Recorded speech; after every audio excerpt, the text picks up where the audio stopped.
We return to the world of Oz with Wicked, based on the iconic Broadway musical. This film came out in 2024, directed by John M. Chu, starring Cynthia Erivo, Ariana Grande, Michelle Yeoh, Jonathan Bailey, and Jeff Goldblum.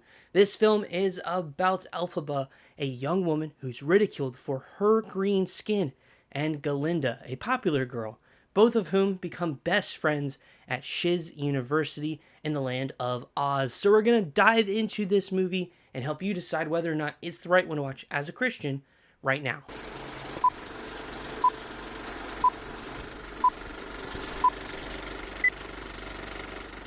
Hey friends, welcome to the channel. I'm your host Tim, and we exist to help Christians live in the world, not of the world, by utilizing our convictions in the movies and shows we watch. This movie is rated PG for some scary images, some thematic elements, and some brief suggestive material. So we're going to dive into any convictions you may have that may prevent you from watching Wicked, any theological themes present within the film, and wrap it up with my own personal thoughts on this movie. Without further ado, let's dive into the Christian Conviction Meter. If you are brand new here, the Christian Conviction Meter is a series of 5 convictions that may distract or hinder your relationship with Jesus.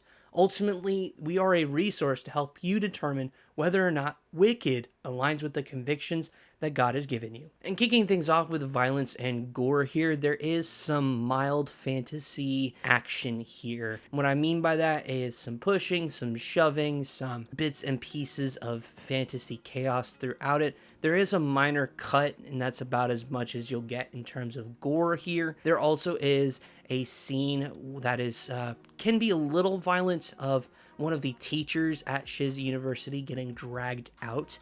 And so it is a pretty violent scene, but it's not like super crazy. Again, this is a PG film, so you're not going to have the same intensity as a PG-13 or a rated R project. That being said, there also is a bit of fire and some stuff like that, but nothing super ridiculously serious. Violence and action are not really the biggest parts of this film anyway. So that being said, we're going to give this a 2 out of 5 in this category. Our next category is lust, and towards the beginning of the film, talking about the origins of our lead character, Elphaba, there is a sequence in which 2 characters do dance pretty suggestively, hinting at a affair relationship that eventually turns into them sleeping together. But that is all implied. Nothing is shown in the film. Once again, it's PG. They're not going to have all of this in here. There also is some LGBTQ suggestiveness that is part of this film. Those who believe and identify as a part of that community, there is a bit here. But again, this is not a big part of the film. Most of what you see is very early on with that kind of dance sequence between 2 people having this affair. So that being said, we're going to give this a 1 out of 5 though, just to be on the safe side. Our next category is substances, and there is no drugs part of this film, so don't need to worry about that category.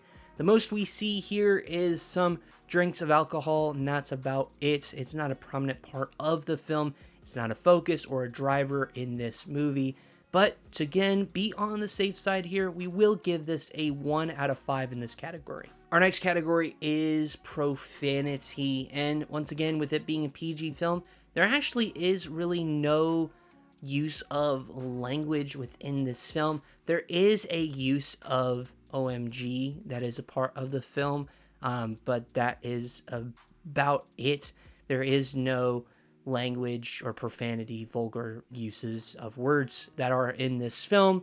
It's going to be a 0 out of 5 in this category. Our last category is intense/horror scenes. This is not a horror movie, so you don't have to worry about any horror images contained within the film. There are a few intense sequences though, especially in the back half of the film, where there can be some just intense moments of a chase sequence and also intensity in some of the magic that is performed. We see later on in which monkeys get wings, and it can be a pretty intense sequence.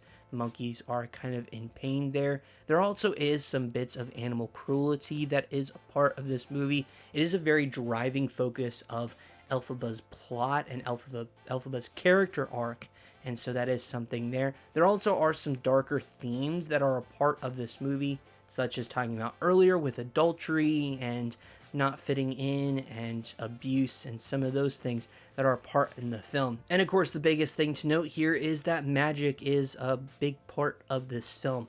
It's heavy in the world of The Wizard of Oz, so if you're not a big fan of magic, this is probably not the movie that you should watch. All of that to be said, though, to be on the safe side for this category, we will give this a 3 out of 5 here. So our grand total on the conviction meter is a 7 out of 25. Overall, it's pretty low in terms of any potential convictions that you may have. That being said, though, it is still pretty moderate in its intensity.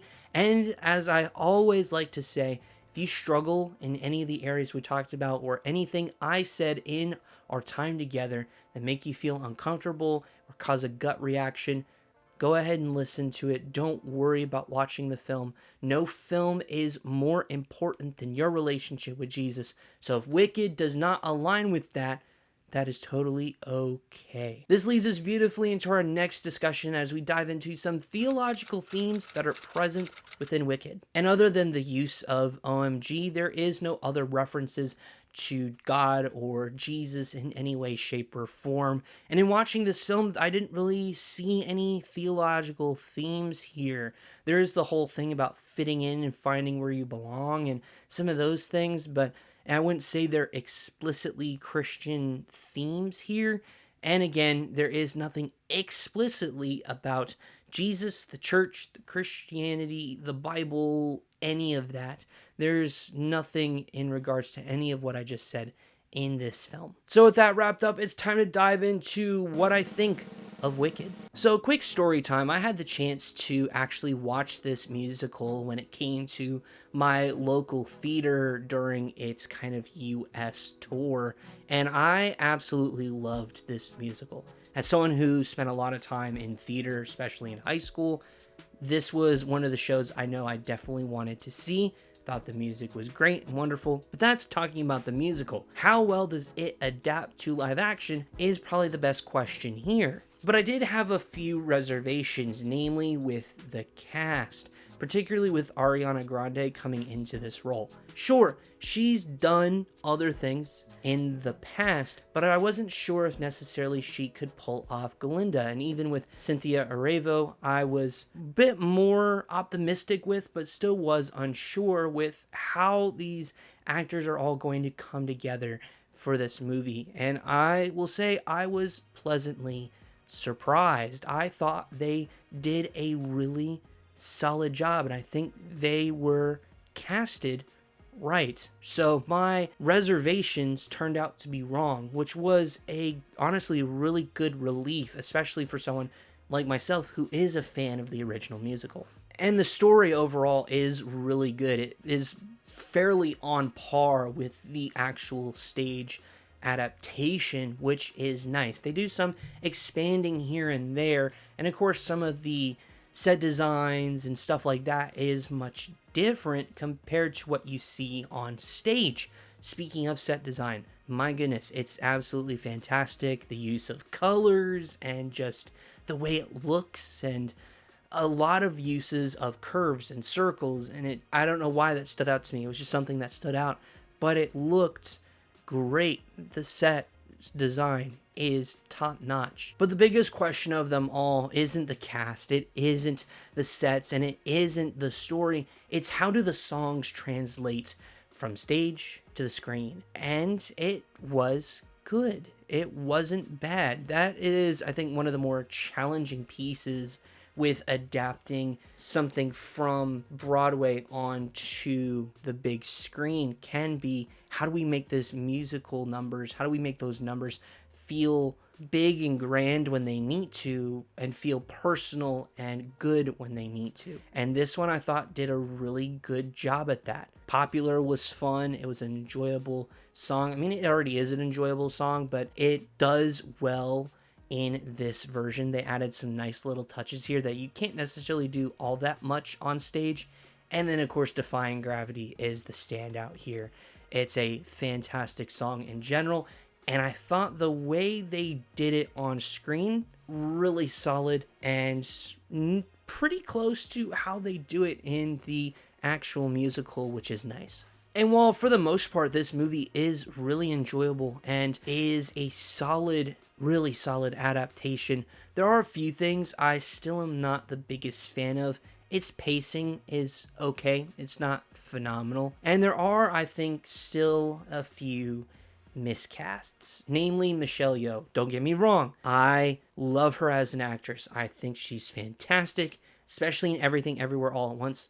She's spectacular. I don't think this was the right role for her. And same goes with Jeff Goldblum playing the wizard. I like Jeff Goldblum. He's a great actor. He's one I've enjoyed. But I felt like I was watching the Grandmaster again, just in green instead of blue and gold. So anyways, that might just be my personal nitpicks here. But other than, I'd say those two in particular, I think the rest of the cast is just really well casted. It was the right people for the right roles. So overall, this is an enjoyable movie and a surprise. I know obviously we have the sequel coming up, and so we'll get very much Act 2. I have no clue how they're going to continue to expand with Act 2, and how they continue to just add both the Wizard of Oz elements from like classic film, but also, of course, stay true to the original source material. It did good for the first one, so curious to see how it turns out for this next one. But overall, it's still, like I said, an enjoyable film. I liked it a lot. I don't really have all that many complaints other than its pacing and the two, I felt, miscasts. It was a solid adaptation of a really great musical, and that in it of itself is very hard to do. So I do give this team props. So I'm going to give it an 8.8 out of 10. I enjoy this one. I think it's fun. It surprised me by how good it was and proved me wrong in some ways, which is always a good thing for the most part, especially when it comes to movies, and lack of optimism, definitely okay being proven wrong there. But overall, a really solid film. So it's a 7 out of 25 on the conviction meter. It's an 8.8 out of 10 in our review. Those are my thoughts, so let me know yours down in the comments below. Let's chat all things about Wicked in the comments. And while you're down there, consider hitting that like and subscribing for us, joining our community here on YouTube, as most people who watch our videos are not subscribed, so feel free to do that there. Thank you so much for taking time out of your day to spend time with us here. We truly appreciate it. It means the absolute world to us. But before you go, there's a few video recommendations that YouTube is suggesting to you. I have no idea what they have picked for you, and we'll see you all over there.